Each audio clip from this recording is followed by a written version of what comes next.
যারা রমজান মাসে রোজা রেখেছে তাদের সব থেকে কিয়ামতের মাঠে বড় উপহার স্বয়ং আমাদের রব আল্লাহ রোজাদারদের মুলাকাতে কিয়ামতের মাঠে আসবে।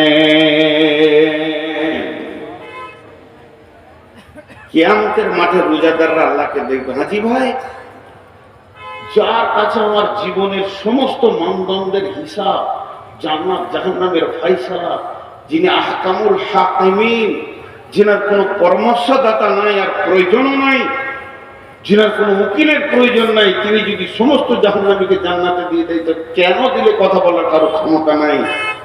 সেই রকম মাবুদ আপনার আমার মোলাকাতে আসবেন এই রোজার কারণে। রোজা ছাড়বো ইনশাআল্লাহ? রোজা ছাড়বো না রোজা রাখবো? রোজা রাখবো ইনশাআল্লাহ। নাম্বার 3, يوم ترى المؤمنين والمؤمنات يسعى نورهم بين أيديهم وبأيمانهم بشراكم اليوم। কিয়ামতের মাঠে সর্বপ্রথম যেটা মানুষের প্রয়োজন হবে সেটা আলো। তার কারণ কিয়ামতের ময়দানটা অন্ধকার হবে, সূর্য থাকবে না, তারা থাকবে না, নক্ষত্র থাকবে না, বিদ্যুৎ প্রকল্প থাকবে না, জেনারেটর থাকবে না, মোমবাতি থাকবে না, জোনাকি পোকা থাকবে না। যে উপকরণ দিয়ে আমরা আলো পাই এগুলো একটাও থাকবে না। কিয়ামতের ময়দানটা চমকাবে একটা আলোতে। ও আশরাকাতিল আরদু বিনূরি রাব্বিহা, আমার রবের নূরে কিয়ামতের ময়দান চমকাবে। তবে তার ও নূরের ভিতরে থাকবে কুদরতি ক্ষমতা। বেঈমানরা সে নূর দেখতে পাবে না। যে বেঈমানরা এই পৃথিবীতে মসজিদের দরজা দেখেনি তারা কোনোদিন সেই নূর দেখতে পাবে না। ওই দিন নূর দেখবে কে? ওই দিন নূর দেখবে যে 5 ওয়াক্ত সালাতে হাজির দিয়েছে। ইয়াউমা তারাল মুমিনিনা ওয়াল মুমিনাতি ইয়াসআ নূরুহুম বাইনা আইদিহিম ওয়া বিআইমানিহিম বুশরাকুমুল ইয়াওম।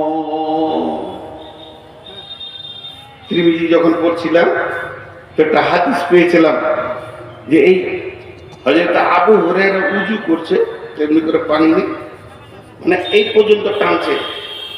এই পর্যন্ত কোরআনে আছে ফাকসিলু উজুহাকুম ওয়া আইদিয়াকুম ইলাল মারাফিক, এই পর্যন্ত ও একটু বেশি করে টানছে। হযরত উমর রাগী মানুষ, দেখতে দেখতে, আর ই যত রাগী তত নরম, জীব যত নরম দাঁত তত শক্ত, থাকে পাশে পাশে। ঠিক আবু হুরায়রা আর হযরত উমর দুটি পাশে পাশে, মহব্বত খুব, কিন্তু খুব না। উমর দেখতে দেখতে বলছে, তুই কতটা পানি টানছিস, যেই এই পর্যন্ত, আর ধারে ধারে। বেশি বুঝিস তো কোরআন, তোকে বেশি বুঝতে হয়েছে। বলে কেন? ছাড় ভাই। বলে ছাড়, তোকে ছাড়বো, রসুলের কাছে নিয়ে গিয়ে ছাড়বো তোকে।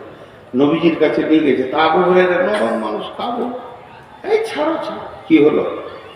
ইয়া রাসূলুল্লাহ, উজুতে হাত কতটা ধোবো?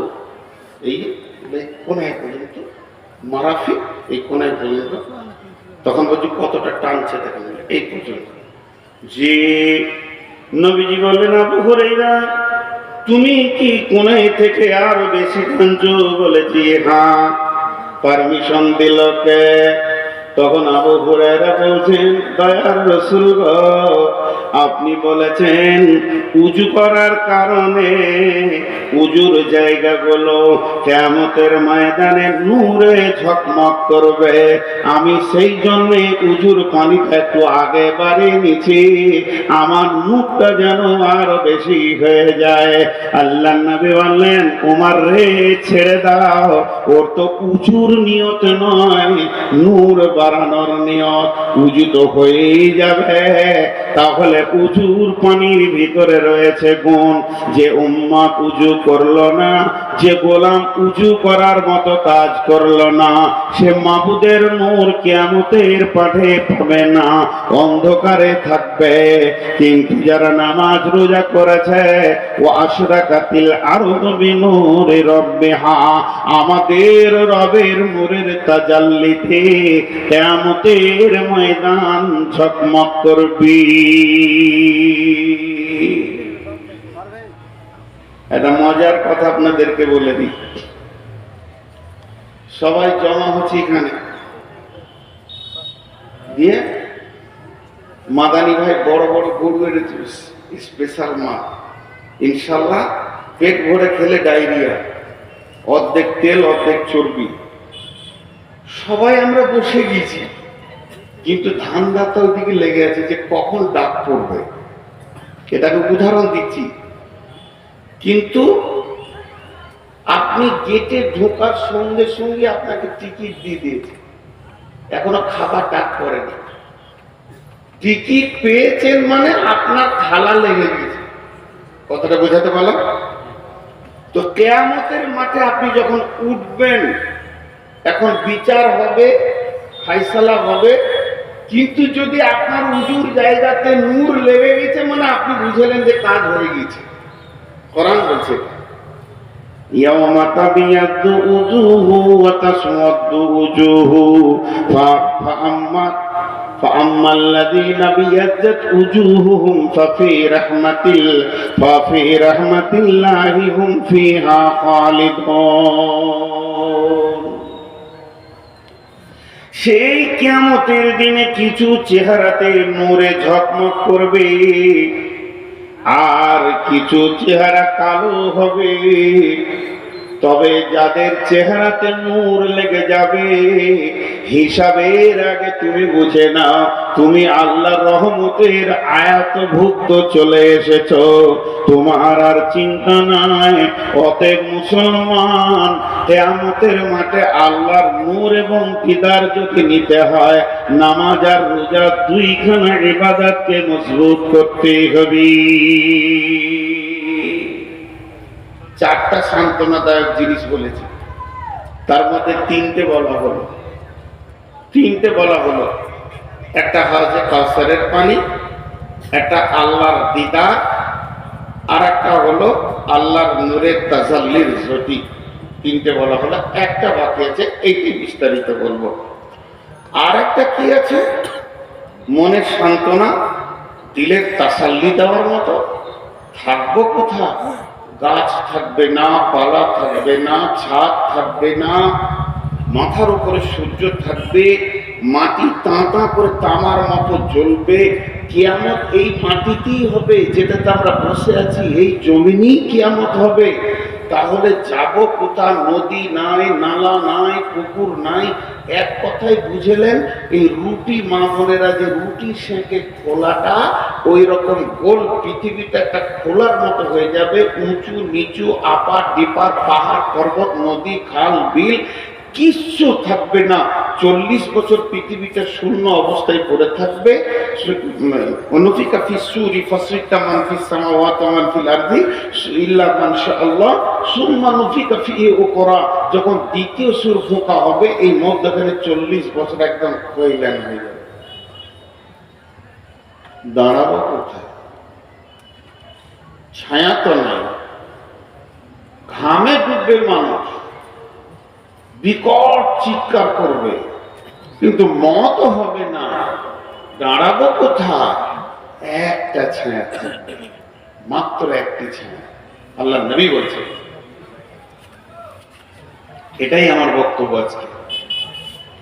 وعن ابي هريره رضي الله تعالى عنه قال رسول الله صلى الله عليه وسلم سبعة يظلهم الله في ظله يوم لا ظل إلا ظله। কঠিন কিয়ামতের দিনে কোনো ছায়া থাকবে না, পাহাড় পর্বত থাকবে না, গাছপালা থাকবে না, যার ছায়াতে গিয়ে একটু জনতাকে রেস্ট নিব। আল্লাহর নবী বলছেন একটা ছায়া থাকবে, সেই ছায়াটার নাম আল্লাহর রহমতের ছায়া। পূর্ব যুগ থেকে শুনে এসেছি আরশের ছায়া, কিন্তু হালাকে সেটা সত্য হচ্ছে আল্লাহর রহমতের ছায়া। ওই ছায়াতে কিছু মানুষ জায়গা পাবে। বিশ্বনবী বলছেন 7 জন লয়, বিশ্বনবী বলছেন 7 শ্রেণীর মানুষ পৃথিবীর বুকে যারা আমল করেছে, 7 ধরনের মানুষ, তাদের ওই ছায়ার ভিতরে কোটা লেগে থাকবে। তারা নিশ্চিন্তে সেই ছায়াকে উপভোগ করবে। একে তো হাউজে কাউসারের পানি পেল, আর আল্লাহর রহমতের ছায়া পেল। মানে এখানেই জেনে নিতে হবে পৃথিবীর এসি ফেলিওর হয়ে যাবে। সেই ছায়াটা কেমন হবে? এটা বৈজ্ঞানিকের তৈরি এসি যদি এত শীতল হয়, এত মনোরম হয়, মনোরঞ্জন হয়, আমার রবের ছায়াটা কত মনোরম মনোরঞ্জন হবে, কত সুন্দর হবে। সেই রবের আমার রহমতের ছায়াতে জায়গা পাবে। কে বলছেন? কে বলছেন? বিশ্ব নবী বলছেন। কে পাবে রে? 1 নম্বর তুমি এসো, 2 নম্বর তুমি এসো, 3 নম্বর তুমি এসো। এই বলে তাদের কোটা লেগে যাবে, জায়গা পেয়ে যাবে। এই পৃথিবীর বুকে যারা 7 রকম আমল করেছে, একজনই যে 7 রকম করেছে তা নয়। যে আমলগুলি বলা হয়েছে, এই গুণ যার ভিতরে একটা থাকবে, ও আরশের ছায়াতে বাস করবে।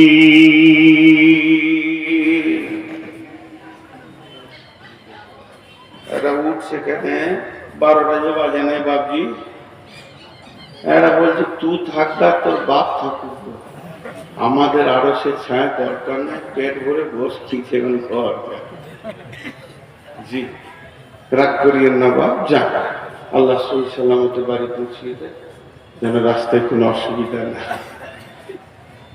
জি, এটা শীতের সময় তো, যারা সুগারের রোগী হয় তাদের অনেক রকম কষ্ট হয়, বয়স্ক মানুষ, ঘন ঘন পেশাব লাগবে। তো আমি আপনাদের সামনে সেই 7 শ্রেণীর গ্রুপটা আজকে বলবো।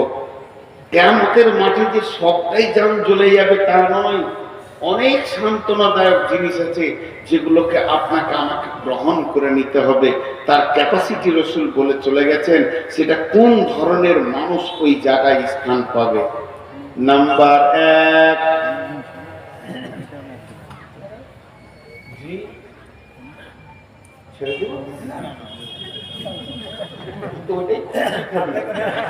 কোনো বাহানায় যদি ছাড়া যায়। নাম্বার 1, ইমাম আদিলুন। কথাটা ছোট কিন্তু কাজটা বিরাট বড়। ইমাম আদিলুন, ন্যায় বিচার করনেওয়ালা। পৃথিবীতে যে ন্যায় বিচার করেছে, ওই বিচারক যে অন্যায় বিচার করেনি, নিজের আত্মীয় পার্টির লোক, নিজের পাড়ার লোক, গ্রামের লোক এইরকম ভেবে কথা বলেনি, কঠিন কিয়ামতকে সামনে রেখে কথা বলেছে, হক কথা বলেছেন। ওই ব্যক্তিটা ওই রহমতের ছায়াতে থাকবি। জি, বিশ্বনবী মক্কা বিজয়ী করলেন, প্রধানমন্ত্রী হলেন। ইহুদিদের এক মেয়ে চুরি করে ধরা খেয়েছে, ফায়সালা হচ্ছে তার হাত কাটতে হবে। যখন এই ফায়সালা এসে গেল, ইহুদিরা এসে বললেন, ইয়া রাসূলুল্লাহ, আমরা এখনো ইসলাম মানিনি, কোরআন মানিনি, তবে কোরআনের বিচার কেন নেব? আমাদের বিচারটা তৌরাত থেকে করে দিতে হবে, যেহেতু আমরা তৌরাতের আওতাভুক্ত নিজের জীবন চালাচ্ছি। কিন্তু তাদের জানা ছিল না আল্লাহর নবী একজন সাহাবীকে তৌরাতের পণ্ডিত করে নিয়েছিলেন, হাফিজ করে নিয়েছিলেন। নবীজি বললেন, ঠিক আছে, যাও তোমরা তৌরাতের পণ্ডিত নিয়ে এসো এবং মুজরিমকে নিয়ে এসো। তারা সেখানে এসে হাজির হলো। তারা তাদের হাফেজ গুলোকে বলতে বলতে এলো, তোদেরকে কিছু টাকা দেওয়া হবে, যে জায়গায় হাত কাটার কথা আছে ওই শব্দটাকে চেঞ্জ করে দিয়ে ওই শব্দটাকে বাদ দিয়ে লাফিয়ে তুই পড়ে নিবি, তাহলে আমার মেয়ের হাত কাটাটা বন্ধ হয়ে যাবে। সম্ভ্রান্ত ঘরের মেয়ে। এবার তারা সেই রকম টাকা হাফেজ তারা এসেছে। নবীজি বললেন, বলো চুরির শাস্তি কি তৌরাতে আছে? ও পড়তে পড়তে ওই জায়গাটা যখন টপকে দিছে, আমাদের সাহাবীদের ভিতরে যে হাফেজ ছিল বললে, দাঁড়িয়ে যা, দুটো শব্দ বাদ করে দিলি, এটা করা যাবে না, মেয়েটির হাত কাটা হয়েছে। বন্ধুরা আমার, তখনই বিশ্বনবী বলেছিলেন, ওয়ালা কানা বিনতি ফাতিমাতা, এই জায়গায় যদি আমার মেয়ে ফাতেমা হতো তা আমি নবী মুহাম্মদ সাল্লাল্লাহু আলাইহি সাল্লাম নিজের হাতে তার হাত কেটে দিতাম। জি ভাই, এখন ন্যায় বিচার পাওয়া গেছে পৃথিবীতে। জি, আফসোসের কথা বলবো, রসুল বলছেন, সাদাল কাবিলাতা ফাসিকুহুম জাকিমুল কাওমি আরদুলহুম ওয়া উকরিমার রাজুলু মাখাফাতাস সারহি জাহারাতিল কাইনাতু ওয়াল মাজিফু। এমন একটা জামানা আসবে রে, গায়ের নেতা হবে চোর, লম্পট, লুচ্চা, দাগাবাজ, বেঈমানেরা। বিচার করবে কে? মাতাল লুটেরা, সুদারু, জুয়ারি।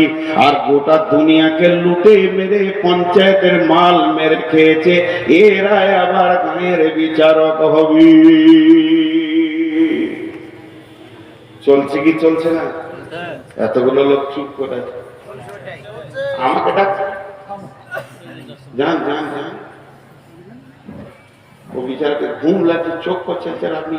আমি বলেছি ভাই, আমি শেষ, আমি শেষ, দিনও শেষ, সময়ও শেষ, আমি আর নাই, আমি শেষ। তো জি, একটা জিনিস খেয়াল করেন যে আজকে বিচার কি চলছে।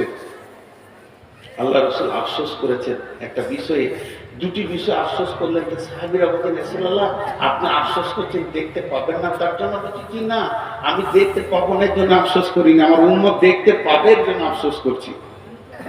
গায়ের লেজের মতো তাদের কাছে চাবুক থাকবে, বিচার হবে, আদালত চলবে, প্রতিদিন কোর্ট চলবে, থানা চলবে, মার চলবে, চাবুক চলবে, জেলে ভরা হবে, ছেলে দেওয়া হবে। কিন্তু আফসোসের কথা এটাই, দোষী ব্যক্তি গায়ে হাওয়া দিয়ে ঘুরবে আর নির্দোষী জেলে বসে বসে মার খাবি। চলছে না? কথা বলে না? আল্লাহ কি বললেন কোরআনে? ওয়ালা তাকরাবু মালাল ইয়াতীমি ইল্লা বিল্লাতী হিয়া আহসান হাত্তা ইয়াবলুগা শুদ্দাহু ওয়া ফুল কায়লা ওয়াল মিজানা লা নুকাল্লিফু নাফসান ইল্লা উসাহা ওয়া ইযা কুলতুম ফা'দিলু ওয়া ইযা কুলতুম ফা'দিলু ওয়া ইযা কুলতুম ফা'দিলু ওয়ালাউ কানা দা কুরবা। তুমি যখন বিচারে বসবে, সাক্ষী দেবে, তো ন্যায় কথা বলবে, যদিও তোমার নিকট আত্মীয় হয়। একটা ছেলে 4 চাকা গাড়িতে লাগিয়ে দিয়েছে মোটর সাইকেল, এইখানে উদাহরণ দিচ্ছি আপনাদের বরজমলাতে। আর গাড়িটা আসছে কোথা থেকে? পাকুড় থেকে।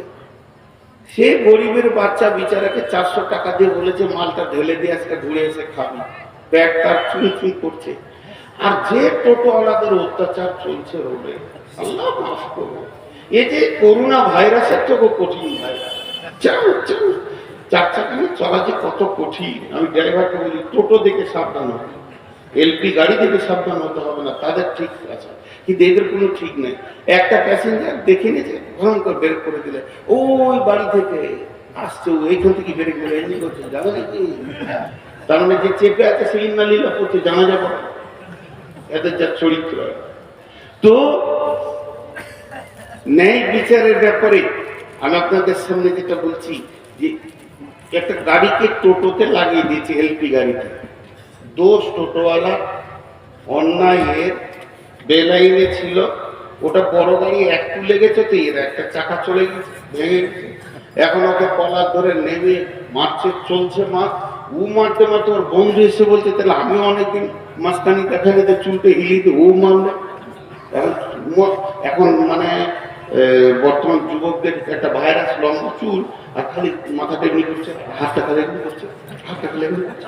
আজকে টোটোতে এমন 53 থেকে 54 বার গেলে এইখানে আস্তে আস্তে হাঁটে, আমি তুমি খুব কষ্টে আছো বলো, আজাব চলছে। হ্যাঁ, চুলের উপরে এখানে এই মার ভোর করে ওকে করে দিল, কিন্তু একদিন ন্যায় বিচার হবে। তো এবার বিচার চলছে, টোটোওয়ালা ঝরে গলা বলে কি ভেবেছিস, কিন্তু আসলে গাড়িটা ছিল কোম্পানি, টোটোওয়ালাকে খবর নেই। যখন ওর ড্রাইভারের নাক দিয়ে রক্ত আর রক্ত ভিডিও কল করে দেখিয়েছে, কোম্পানির মাথা গরম, ওদের ইন্স্যুরেন্স করা থাকে 30 লক্ষ, 40 লক্ষ, 5 কোটি, 15 কোটি, 16 কোটি।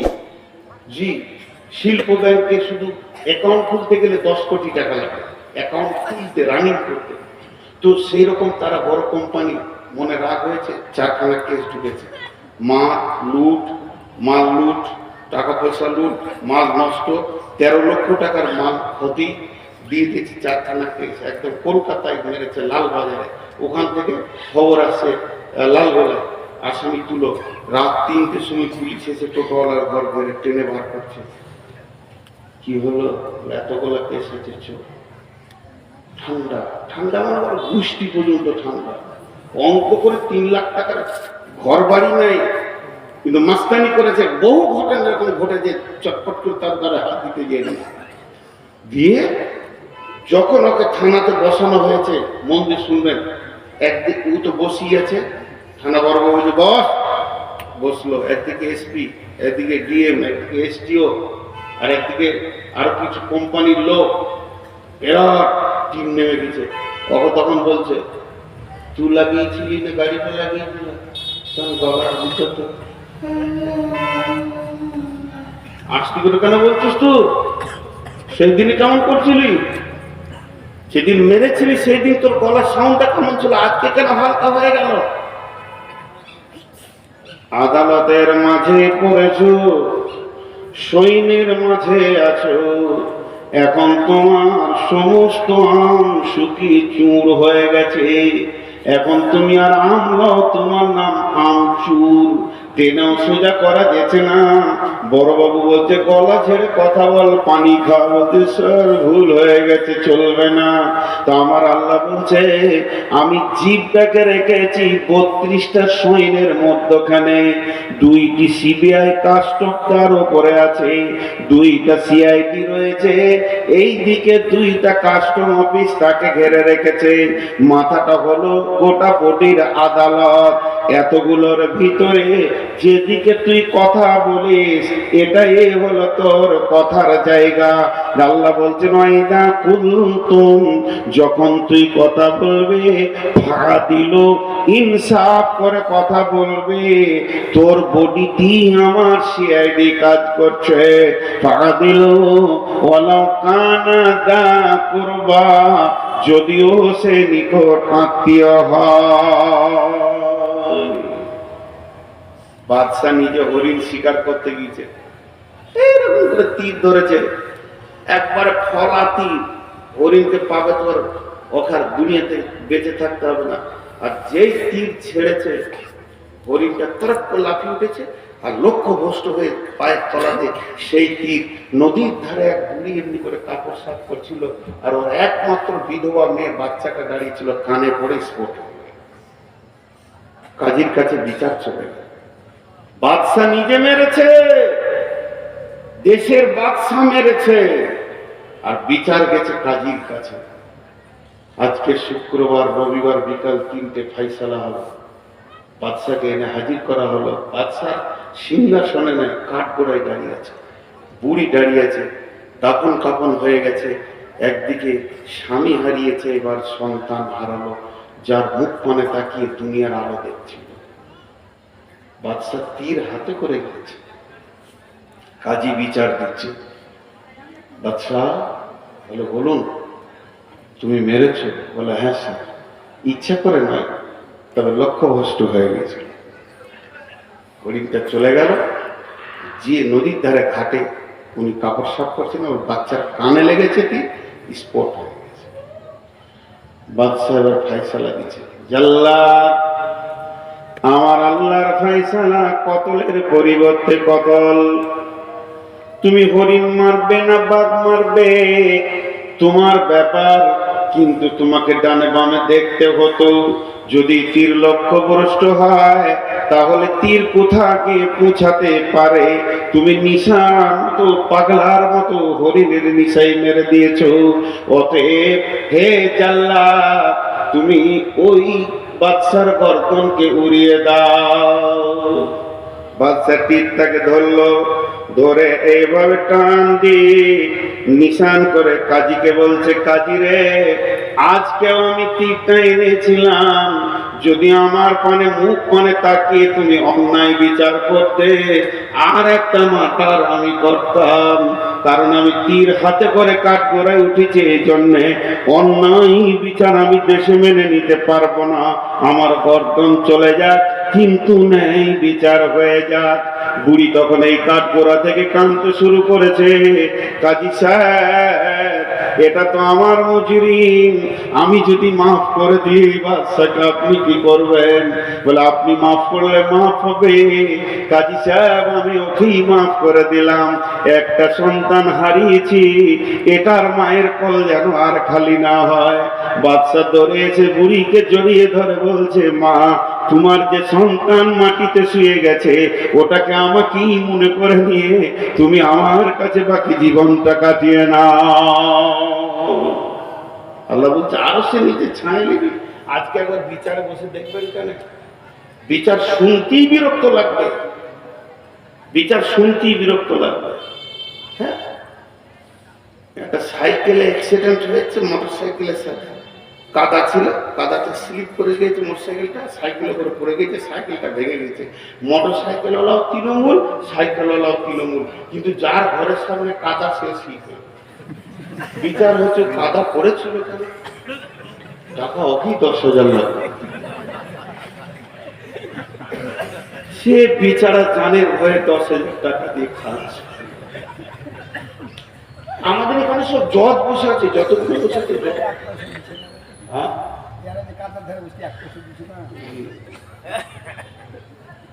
শুধু ন্যায় বিচার নিয়ে কথা বললে অনেক কথা চলে আসে।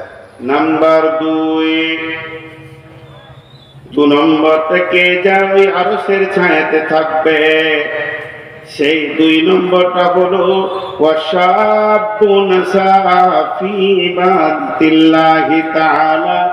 ওই যুবক, ওই যুবতী যে যৌবন কালটা আল্লাহকে দিয়ে দিয়েছে, আল্লাহর প্রেমে ব্যয় করেছে। যুবতীকে যেখানে যৌবন ক্ষয় করতে বলেছে ওখানেই ক্ষয় করেছে, আর যুবকরাও ওই জায়গায় যৌবনকে কাটিয়েছে। যুবকের যৌবনে 2টি ডিউটি, আর যুবতীদের যৌবনে 1টা ডিউটি। যুবতীদের যৌবন, যুবকের যৌবনে পুরুষের যৌবন কাল 2টি কাজ করবে। একটা কাজ করবে কে? সে ইনকাম করবে, যেখানেই থাকবে হাজরে হালাল পয়সা নিয়ে সে জমা করবে।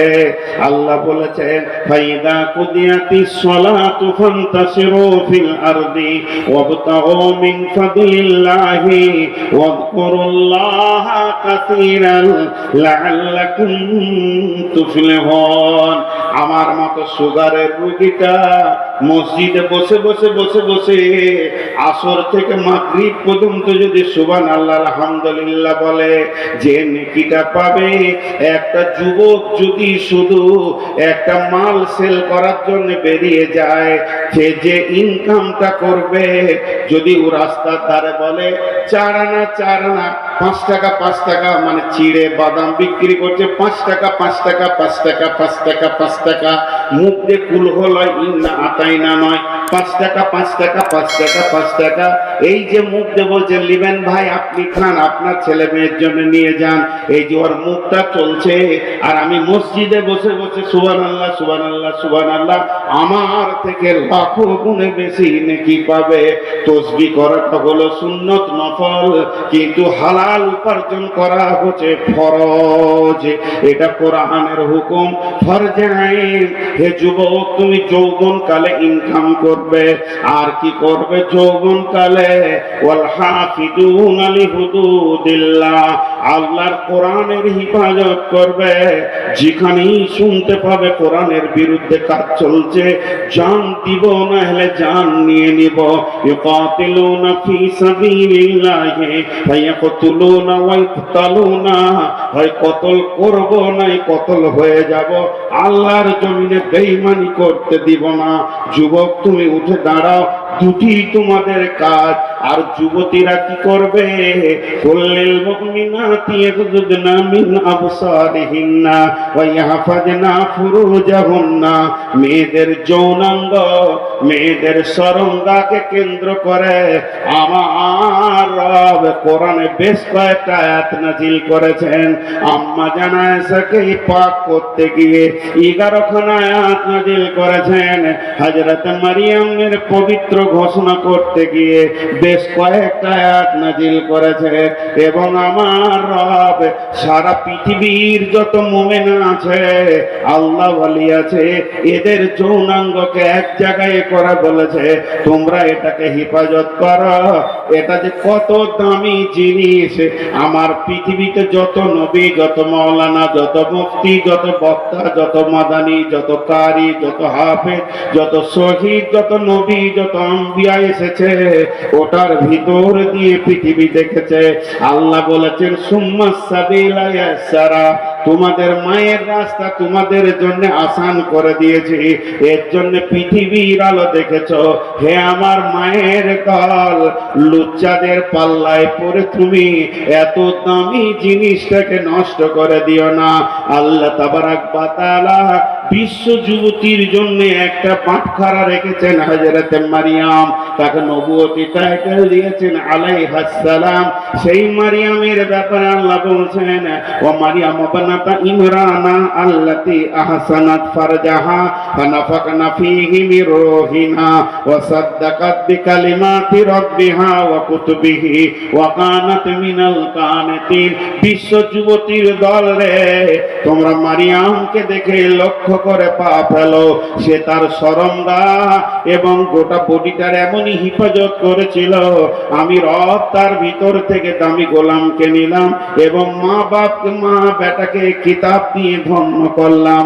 আজ যদি কোনো যুবতী বুকে হাত দিয়ে সতীত্বের গ্যারান্টি দিতে পারে, শুধু যৌনাঙ্গ নয়, তার দাঁতের হাসিতে, চোখের চাওয়ানিতে কোন পুরুষ যেন, হালাল পুরুষ যার সঙ্গে বিয়ে হালাল আছে, সে যেন আনন্দ না পেয়ে যায়।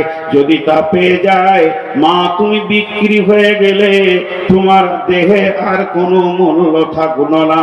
এর জন্য যুবতীদের একটাই ডিউটি, সে সরঙ্গার হিফাজত করবে, আর পুরুষরা দুইটি ডিউটি করবে, একদিকে ইনকাম করে সংসার চালাবে, অন্যদিকে দিনের হিফাজত করবে।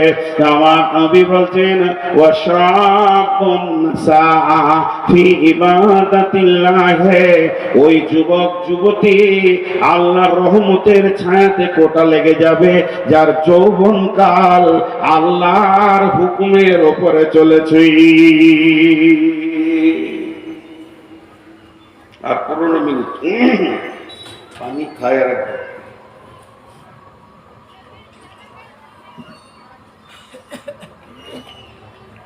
জি, নাম্বার তিন ورجل قلبه معلق بالمساجد বিরল বর্ডারে ঢুকেছি আমি বাংলাদেশ, ওই রাধিকাপুর হয়ে দিয়ে সমস্ত পাসপোর্টের কাজ হয়ে গেল, ভোগ লেগেছে, তা একটা হোটেলে গেলাম। তো বলছে কি খাবেন? আমার ছোট মাছ আছে। আমরা বলি ছোট মাছ, ওরা বলে গোড়া মাছ। তো গোড়া মাছ আছে, বলে আছে, দাও 1 প্লেট। দুজন আছি আমরা, 2 প্লেট দাও। তো আলুর সঙ্গে রান্না করেছে। তো টোটালটা যদি 200 গ্রাম ওজন হয়, যে তরকারিটা দিয়েছে 100 গ্রাম ওজন হবে, তো মোটামুটি 100 গ্রামে 98 গ্রাম আলু আর 2 গ্রাম মাছ। তা আমি হোটেলওয়ালাকে বলছি, মাছে আলু না আলুতে মাছ? আপনি হিসাব করেন। বলছে হুজুর আপনাকে তো করা যাবে না। বলো না, মাছে আলু হতে পারে, 2টা আলু দিলেন, কিন্তু আপনি আলুতে মাছ দিয়েছেন। আমি তো আলু চাইনি ভাই, আমি মাছ চেয়েছি, আপনি দাম দেবেন। জি, 1 লিটার দুধে 9 লিটার পানি, তাহলে দুধে পানি না পানিতে দুধ? পানিতে দুধ। আর 9 লিটার দুধে যদি 1 লিটার পানি, তাহলে দুধে পানি। তো আমাদের জীবনটা হবে মসজিদওয়ালা দুনিয়া, কিন্তু হয়ে গেছে দুনিয়াওয়ালা মসজিদ। মসজিদে ঢুকছি আধা ঘন্টা, আধা ঘন্টার মধ্যে 30 মিনিট, 30 মিনিট, প্রতি মিনিটে 60টা সেকেন্ড আছে। 5 মিনিট আল্লাহকে মনে করছে, বাকি 29 মিনিট 55 সেকেন্ড দুনিয়াতে মনটা পড়ে আছে। তাহলে মসজিদটা দুনিয়াওয়ালা মসজিদ হলো। আর আমার রসুল বলছে তোমার দুনিয়াটা মসজিদওয়ালা হয়ে যায়। তুমি মাঠে কাজ করবে, কিন্তু তোমার দিল করে থাকবে মসজিদে। তুমি মার্কেটে থাকবে, হঠাৎ চুল করবে, কিরে বাবা আজান হলো নাকি? খরিদ্দারের সঙ্গে কথা বলি, আজান হলো না কিরে বাবা, বুঝি যেতে হবে। হ্যাঁ, এমন মার কাট কাজ, ধান কাটো, ধান নিয়ে চলো, ধান বহাও। সারাদিন যেন শ্বাস ফেলার সময় নাই। ভোরবেলায় বেরিয়ে গেছি, জোহরের আজান শুনে মাঠি নামাজ সেরে নিয়েছি, সালাম ফিরে আবার কাজে লাগ, চল চল চল। বাড়ি থেকে খাবার গেল, খেয়ে নিলাম। আসরের সময় ধানগুলো গুছিয়ে সন্ধ্যার সময় বাড়ি এসে যেই মাগরিব ডুবো ডুবো হয়ে গেছে, আজান শুনলাম, আর বাড়িতে মন টিকছে না। দিল যেন মসজিদকে ছেড়ে, মসজিদ যেন দিলকে ছেড়ে নিছে। মসজিদ রে, তোকে জোহরে দেখিনি, আসরে দেখিনি, এখন মাগরিবে না দেখে আর থাকতে পারবো না। মসজিদে যদি দিলটা টানা থাকে আর বডিটা যদি দুনিয়াতে ঘুরে বেড়ায়, আপনার কাজগুলো নামাজেই গণ্য হয়ে যাবে। কারণ আপনি নামাজি রত রয়েছেন, শুধু ছুটি নিয়ে দুনিয়া করতে গেছেন। অতএব বন্ধুরে, আল্লাহর নবী বলছেন ওয়ারাদুলুন কালবুহু মুআল্লাকুন বিল মাসাজিদে, ওই লোক যার অন্তরটা মসজিদে টাঙা আছে। হাজি, আমরা ইমামকে মসজিদকে মসজিদ সাফ করার ব্যাপারে হুকুম করি না? এটা খুব নেকে, অনেক বক্তা দেখায়, আমি দেখাচ্ছি না, এটা নোংরা। কেন আমি আল্লাহর ঘর সাফ করব? আমার হাত দিয়ে করব? বেদাতি পীর আছে আমাদের এলাকায়, তোর নামটা করছি না। তো ও পীর, জীবিত পীর এখনো বেঁচে আছে, 2টা আছে একই কারণ, একটা মরেছে, একটা আছে। তো আমার দিল চাইলো চোখে একদিন দেখা করে। ওই এলাকায় থাকতাম আমি, একটা মাদ্রাসায়।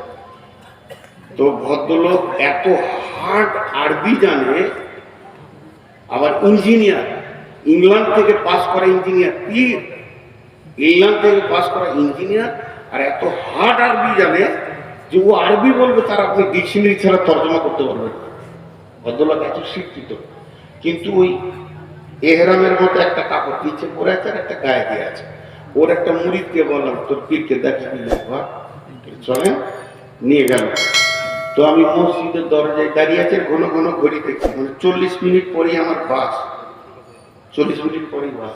বলছে আপনি দাঁড়ান, পীর সাহেবকে ডেকে আগে। ভিতরে গেল, তো দেখছি ওই রকম এহরাম হালাতে আসছে, কিন্তু মাথা ঢাকা মেয়েদের মতো, এই দিকে ঘুরে গিয়েছে। তো চুলটা দেখার আমার খুব শখ ছিল, শুনছি ওর চুল নাকি 2 হাত, কিন্তু দেখতেই পেলাম না।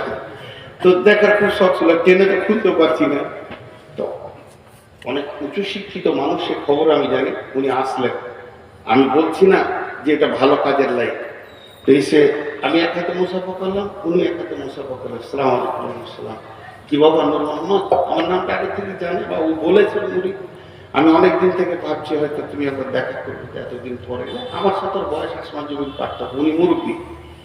তো মনে হচ্ছে আমি দাঁড়িয়ে আছি। তো চট করে মসজিদে উঠি, একটা মসজিদের মুসল্লা কেনে আমাকে বলছে বসো, আর ঝাঁটাটা নিয়ে মসজিদ ঝাঁট দিতে শুরু করলো। আমি বলছি হুজুর আমাকে দেন। কিছু না, তুমি মেহমান, তোমাকে দেওয়াটা আমার ঠিক হবে না, এটা তো রসুল দেননি মেহমানকে, আমাকে তোমার ইজ্জত করতে হবে। আমাকে তুমি বলছে, বয়স হিসেবে বসলাম। দেন বললাম প্রথমেই বেয়াদবি মাফ করবেন, আমার গাড়ি আর 40 মিনিট, অল্প সময় দিব, কিছু আমাকে বলেন। তো কথা শুরু করলো যে আজকের দিনে এখন তোমার সঙ্গে আমার দেখা হবে এবং অল্প সময় টাইম দেবে, আমার কিছু মনে করেন না, এটা ফাইসালা আসমান থেকে এসেছে, আল্লাহর ফাইসালা। তো মা বাবার সঙ্গে ভালো ব্যবহার করবে, প্রতিবেশীর সঙ্গে ভালো ব্যবহার করবে, আল্লাহ রসুলের সুন্নতের পাবন্দির উপরে জীবন কাটাবে, ফরজ হুকুম ছেড়ে দিয়ে না, আল্লাহ তোমাকে ঠিক কামিয়াবের জায়গায় পৌঁছাবে। এই কথা বলে তারপরে আমি চলে আসলাম। ওর সঙ্গে আর আমার দেখা নাই।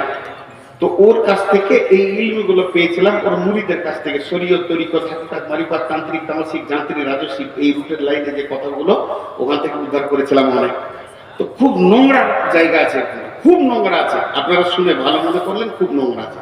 কিন্তু আমি এই কথা বলতে বলতে এতদূর এলাম কেন, যে একটা আন্তর্জাতিক পাশ করা ইঞ্জিনিয়ার, পীর হোক আর না হোক, এটা তো পাশ করে এসছে ইঞ্জিনিয়ার, মসজিদে উঠেই প্রথমে ঝাঁটাটা হাতে করে ঝাঁট দিতে লাগলো, কারণ ওর হৃদয়ে মসজিদের মহব্বত আছে। আর আমরা মসজিদে ঢুকে এবার জানলাতে লম্বা হয়ে ঝুলছে, সে ঝুলছে তো ঝুলছে, ওটা সাফ করারই কোনো নিয়তি নেই, অথচ এটা আল্লাহ। আর মা বোনেরা গোটা ঘরে যেটা ঝাঁটু দিয়ে জমা হবে মাল, ওটা নিয়ে যে মসজিদের কাছে ঢেলে দেবে, মসজিদকে নোংরা করে রেখেছে। মসজিদ এত সুন্দর হয়ে থাকবে, আপনার একটা বাড়ি, আমার একটা বাড়ি, আপনার একটা বাড়ি, ইনার একটা বাড়ি, ওনার একটা বাড়ি, গোটা গ্রামে 300 জনের 300টা বাড়ি, আর 300 জনের একটা বাড়ি। তাহলে বলেন ওখানে ময়লা থাকে কি? 300 জন যদি নিয়ত করে আল্লাহর ঘরে ঝুল হতে দিব না, আল্লাহর ঘরের ভিতর কেন বাইরে তো দাগ লাগতে দিব না, একটু ময়লা লাগতে দিব না, আমি সুন্দর করে ঝেড়ে দিব। আল্লাহর নবী বলছেন ওয়ারাদুলুন কালবুহু মুআল্লাকুন বিল মাসাজিদি ফিল মাসাজিদি, ওই লোক আরশের ছায়াতে থাকবে, রহমতের ছায়াতে থাকবে, যার হৃদয়ে মসজিদের মহব্বত আছে। শুনো শুনো ইয়া ইলাহি, শুনো আমার মোনাজাত। জি তুমি মসজিদেরই ঝাড়ু বারবার করো আমার হাত। আজকে সকলে একটা নিয়ত করি, যখনই সময় পাবো মসজিদ পরিষ্কার করবো ইনশাআল্লাহ। আর আজ থেকে 5 ওয়াক্তের নামাজ ছাড়বো না ইনশাআল্লাহ। আর সামনে রোজাতে রোজা রাখবো ইনশাআল্লাহ। বাস হয়ে গেল। একটু তো মসজিদ এটাই চাইছে, মসজিদের দিলটা পড়ে আছে, মানে আমাকে মসজিদের সালাত আদায় করতে হবে, মসজিদের জন্য আমার প্রাণ চলে যাবে। জি 3 নম্বর হলো, 4 নম্বর রাজুলানি তাহাব্বা ফিল্লাহি ইজতামা আলাইহি ওয়া তাফাররাকা আলাইহি। আমার নবী বলছেন তোমার আরশে কোটা লেগে গেছে, রহমতের ছায়াতে তোমার রিজার্ভেশন লেগে গেছে, হাহুতাশ করো না, পস্তাতে হবে না। যদি আল্লাহর জন্য ভালোবাসা করো আর আল্লাহর জন্য যদি ছাড়াছাড়ি করো, তবে তুমি রহমতের ছায়াতে জায়গা পাবে। মুশরিক জান্নাতে যাবে, দেখছো আরো উত্তর দেয় না। মুশরিক জান্নাতে যাবে, মাদানি সাহেব চুপ করে আছে, এরা বলে না যাবে না। কে বলে যাবে না? শিরক একটা বিষয় করা যায়, মহব্বতের, মহব্বতকে ভাগাভাগি করা যায়। আমি আব্বাকে ভালোবাসি, মাকে ভালোবাসি, সন্তানকে ভালোবাসি, বিবিকে ভালোবাসি, আলেম ওলামাকে ভালোবাসি, আল্লাহকে আমি ভালোবাসি। ভালোবাসা এমন একটা ইবাদত, আল্লাহ কোরআনে বলেছেন, হে মুসলমান, কুল ইন্নামা আনা কুল ইজা কুল ইন্নামা আনা বাশারুম মিসলুকুম ইউহা ইলাইয়া আন্নামা ইলাহুকুম ইলাহু ওয়াহিদ ফামান কানা ইয়ারজু লিকা রাব্বিহি, যদি কারো মনের তামান্না থাকে রবের সঙ্গে মোলাকাত করব, ফামান কানা ইয়ারজু লিকা রাব্বিহি ফালিয়ামাল আমালান সালিহা, সুন্দর আমল করো, ওয়ালা ইউশরিক বি ইবাদাতি, ইবাদতের ভিতরে শিরক করিও না। আমি মালদান করলাম আব্বার নামে, মালদান করলাম মায়ের নামে, মালদান করলাম বোনের নামে, ভাইয়ের নামে, আমি আল্লাহর হস্তে আল্লাহকেও মাল দিয়ে দিলাম। আমি চারিদিকে মহব্বত ভালোবাসা ছড়ানো আছে আমার। অতএব বন্ধুরে, মানুষকে ভালোবাসবো আমি আল্লাহর জন্য, এবং মানুষের সঙ্গে আমার ছাড়াছাড়ি হবে আল্লাহর জন্য। আল্লাহর যে দুশ্মন সে আমার দুশ্মন, নবীজির দুশ্মন আমার দুশ্মন, কিন্তু ওই দুশ্মনের সঙ্গে আমার আপোষ থাকবে না। আল্লাহর মহব্বতে আমি মহব্বত করব। তো বিশ্ব নবী বলছেন, তোমার একটা কোটা ওই আরশের ছায়া, রহমতের ছায়াতে লেগে গেছি।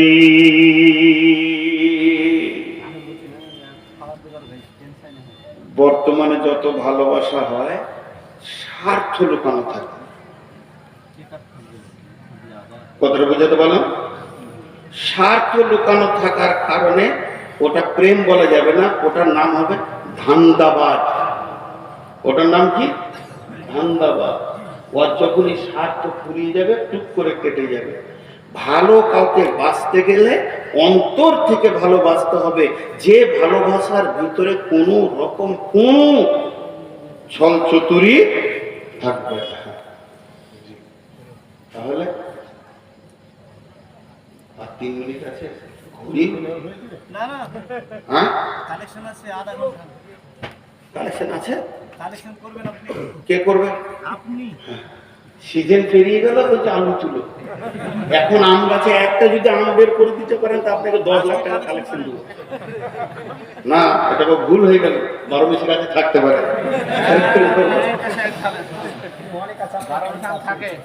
জি, অনেক গাছে থাকে আমার বাড়িতে। এখন আম বিক্রি হচ্ছে স্যার বাজারে, দাবা চাইবে তাহলে আম বিক্রি হচ্ছে স্যার বাজারে, আম বিক্রি হচ্ছে এখন। আল্লাহ রসুলের পরে বলছেন, 5 নম্বরে বলছেন, রাজুলুন দাতুহু ইমরাতুন দাতা মানসিবিন ওয়া জামালিন ফাকালা ইন্নী আখাফুল্লাহ। এরা উঠছে কেন? ও ভাই যারা যে কথা দিয়েছেন পয়সা দিয়ে যান, ওই পয়সা দিয়ে যান। আল্লাহ আমাকে কেন মমতাজুল করলেন না? ওরই দাম বেশি রয়েছে এখন মার্কেটে। জি, দেখেন আপনাদেরকে একটা খুব তাসাল্লি দেওয়ার বক্তব্য দিচ্ছি আজকে, যে কিয়ামতের মাঠে টেনশন নাই। এই জিনিসটা দিচ্ছি, সব টেনশন মুক্ত হয়ে যাবে। মা বোনেরা নাকের গুলো কানের গুলো খুলে দিয়ে পাঠিয়ে দেন। আমি যে তাসাল্লির বক্তব্য আজকে দিচ্ছি, অন্তত খুশি হয়ে আপনাদের বেশি দান করা উচিত। আল্লাহর নবী বলছেন, ওই যুবক যার ভিতরে পরিপূর্ণ উত্তাল রয়েছে, ওই মানুষটা, তাকে একটা সুন্দরী এবং মালালা মেয়েটার ভিতরে 2টি গুণ, একদিকে দেখতে অতি সুন্দর আর একদিকে তার মালে পরিপূর্ণ রয়েছে। সে কিন্তু তোমাকে হাতছানি দিচ্ছে, এসো এসো। তখন যুবক ওকে উত্তর দিচ্ছে, যুবতী রে, তোমার কাছে সমস্ত মালের স্বাদ আমার জানা আছে, প্রয়োজন আছে, মধ্যখানে একটা প্রাচীর রয়েছে যেটাকে টপকাতে পারছি না। ইন্নী আখাফুল্লাহ, আমি আল্লাহকে ভয় করি। এর জন্য মুআয বিন জাবালকে আল্লাহর নবী 10টা ওসিয়ত করেছিলেন। ওয়ান মুআয বিন জাবাল রাদিয়াল্লাহু তাআলা আনহু قال اوصاني رسول الله صلى الله عليه وسلم بأسر كلمتين, যে 10টা ওসিয়ত করেছিলেন, শেষ কথাটা ছিল মুআয রে, তোমাকে লাখ কথার এক কথা, কোটি কথার এক কথা বলছি, পৃথিবীর যে কোনো কোণে থাকো না কেন, ওয়া আখিফুহুম ফিল্লাহ, আল্লাহর ভয়কে সঙ্গে করে রাখিও। তোমার সঙ্গে যদি আল্লাহর ভয় থাকে, পৃথিবীর কোনো গুনাহ তোমাকে স্পর্শ করবে না, তোমার কাছে কোনো গুনাহ আসবে না। এবং আল্লাহর রাসূল তার সাথীকে বলেছিলেন, হিজরতের সাথী ছিলেন আবু বকর, লা তাহজান ইন্নাল্লাহা মা'ানা, আবু বকর রে, আমার আর তোমার সঙ্গে আল্লাহ রয়েছে। যদি কোনো যুবক বা যুবতী এটা মনে করে আমার সঙ্গে আল্লাহ আছে, ওর দ্বারা কোনো গুনাহ করা সম্ভব হবে না। তাই আমার নবী বলছে, হে যুবক, হে যুবতী, তুমি যদি নিজেকে লুচ্চামি থেকে বাঁচাতে পারো আল্লাহর ভয়ে, তাহলে আল্লাহর রহমতের ছায়াতে তোমার কোটা লেগে গেছি।